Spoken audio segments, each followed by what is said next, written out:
Hello, I'm Thomas Stanley, and welcome to a new episode of the Sustainability Channel. And let's have a look at yet another news update. We're starting with an article from Forbes, and we could say that it's an update from an earlier episode where we talked about sustainable energy sources within the European Union. And this is an article on Europe's biggest economy had record low carbon emissions in 2023. And according to a new study in 2023, carbon dioxide emissions in Germany fell to their lowest level since the 1950s. And this highlights the efforts by Europe's largest economy to cut down on greenhouse gas emissions and rely more on sustainable energy sources. The report found that the country emitted 673 million metric tons of carbon dioxide in 2023, a decline of 73 million metric tons compared to 2022. And the bulk of the decline comes from decreased electricity from coal, but another contributor was economic issues that the country faced last year, which caused a decline in industrial production in the country.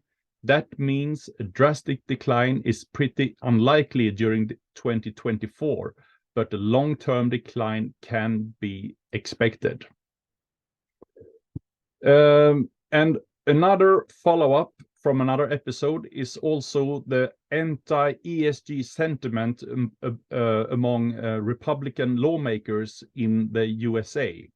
And this is an article from the Financial Times.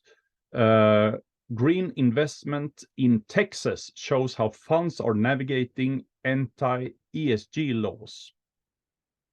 And shortly after Texas pioneered the first US ESG blacklist in late 2022, a big investor in education in the oil-producing state pumped $300 million into a fund designed to subsidize the global energy transition away from fossil fuels.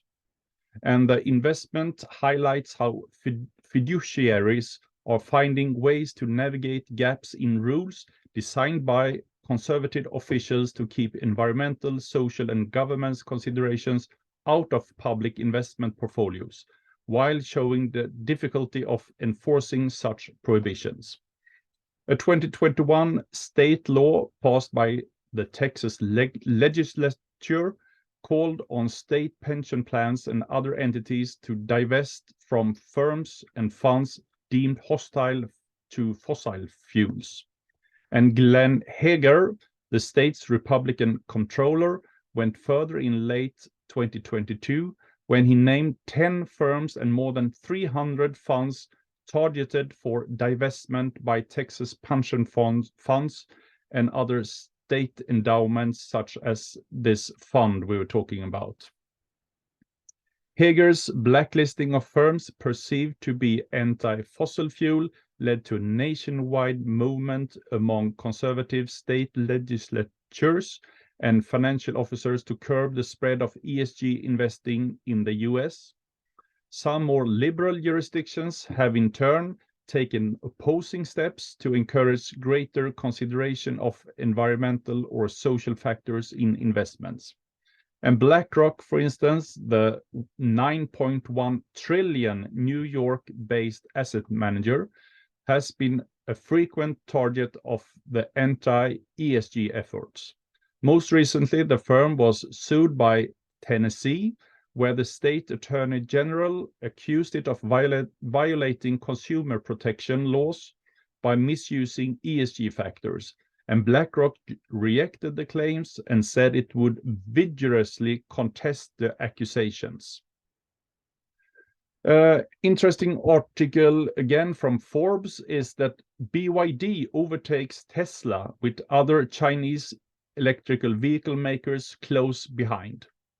And BYD has overtaken Tesla as the world's biggest selling electrical vehicle maker, and other Chinese manufacturers will soon join it as they lead the electric revolution at the expense of their Western competitors.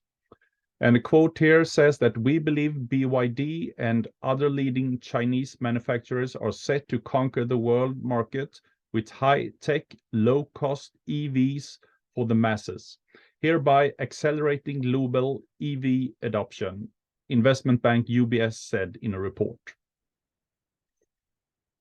And the Sustainability magazine is writing an article about ESG regulation and what companies should prepare for in 2024. And with game-changing regulations like the EU's CSRD and the Global Plastics Treaty on the horizon, 2024 is the year companies get serious about ESG. While a challenging 2023 meant some businesses put sustainability on the back burner, the reality is that climate action cannot wait.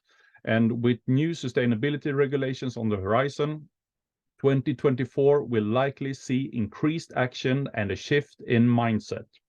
Many regulations, including new rules in the EU and US, are aimed at making data and progress towards sustainability targets more transparent and standardized. Beyond carbon emissions, businesses are increasingly looking at ESG through a broader lens, considering the social perspective and the role of nature and biodiversity. And with the game-changing Global Plastics Treaty likely to land later this year, more companies will no doubt be upping the ante on plastic production, reuse, and disposal. And some of the main regulations to look out for in 2024 is the EU's Corporate Sustainability Reporting Directive, CSRD, that we will talk about more in a later episode. And for instance, later on here, the SEC's climate disclosure rules that will require companies to report on their greenhouse gas emissions and other climate matters. That was all from this episode from the Sustainability channel. Over and out, and live a sustainable life.